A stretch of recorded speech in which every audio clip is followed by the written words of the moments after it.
আচ্ছা স্যার, যেহেতু এই যে কোকোপিটের কথা বললেন, চাইলে কি শুধু কোকোপিটে হচ্ছে করা যাবে? হ্যাঁ, চাইলে শুধু কোকোপিটেই করা যায় এবং এটা ছাদ বাগানীদের জন্য দুইভাবে লাভজনক। আচ্ছা একটা হলো কোকোপিট বারবার ইউজ করতে পারবে, আচ্ছা আরেকটা হলো ছাদটা হালকা থাকবে, অর্থাৎ ট্রের ওয়েটটা অনেক কম হবে।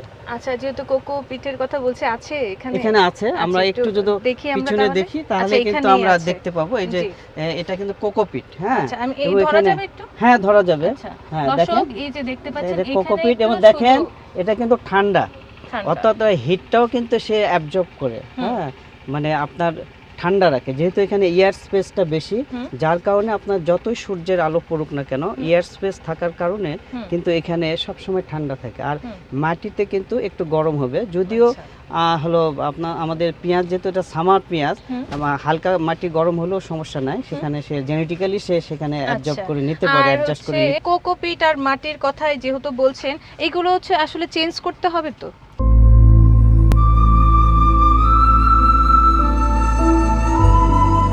Harlan, be a show stealer. Available at Herland stores.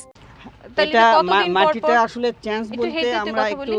Replace করতে আচ্ছা, হবে, সেটা অর্থাৎ কিভাবে করেন? কিছু অ্যাড করতে হবে, অর্থাৎ আচ্ছা। এক বছর বা হলো আপনার একটা ক্রপ হয়ে গেলে তখন এখানে যদি আমরা অতিরিক্ত যদি আমরা জৈব সার হুম। অথবা পচা গোবর সার দেই আচ্ছা। মাটির সঙ্গে একটা নির্দিষ্ট পরিমাণ, এবং সেটা নিয়ে আমরা কাজ করছি, জি। তাহলেই কিন্তু এই পুরো মাটিটা কিন্তু চেঞ্জ করতে হবে না। আচ্ছা, যেটা আমরা সাধারণত সেটা কতদিন পর পর করতে হবে? সাধারণত আমরা এক বছর পর করি। আচ্ছা, এক এক বছর বছর পরে পর পর। আমরা হুম। কিছু মাটিটা উঠাই নিয়ে এখানে আবার আমরা গোবর সার অথবা কোকোপিট, প্রয়োজন হলে কোকোপিট অথবা আচ্ছা। জৈব সার, এটা আমরা এখানে আচ্ছা add স্যার, করি। যেহেতু এই যে চেঞ্জের বিষয়টা আছে, এটা কি এরকম কোনো মৌসুম আছে যে এই মৌসুমে চেঞ্জটা করলে ভালো হবে? সাধারণত আমরা বছরের শেষে, বছরের শেষে, মানে বছরের শীতের শেষে, আগে আগে বা শীতের শীতের আগে সময়? অথবা বর্ষার শেষে এটা আচ্ছা। আমরা চেঞ্জটা করি। আচ্ছা, আর এখানে এগুলো একটু বড় মনে হচ্ছে। হ্যাঁ, এগুলো বড় মনে হচ্ছে। আগে কিন্তু আমি বলেছি যে গ্রীষ্মকালীন পেঁয়াজ সারা বছর করা যায়। জি। এটা আরো এক মাস, এটা আপনার আগস্টের মাঝামাঝিতে লাগানো হয়েছে, আচ্ছা। যার কারণে এগুলো কিন্তু বড় হয়ে গেছে। সেটা এখানে কি যদি তুলে একটা দেখা যাবে? হ্যাঁ, আমি একটা আচ্ছা। তুলে আপনাকে দেখাতে চাই যে এই পেঁয়াজটাই, হ্যাঁ, এই পেঁয়াজটাই কিন্তু সে খেতে পারবে। কিভাবে খেতে পারবে?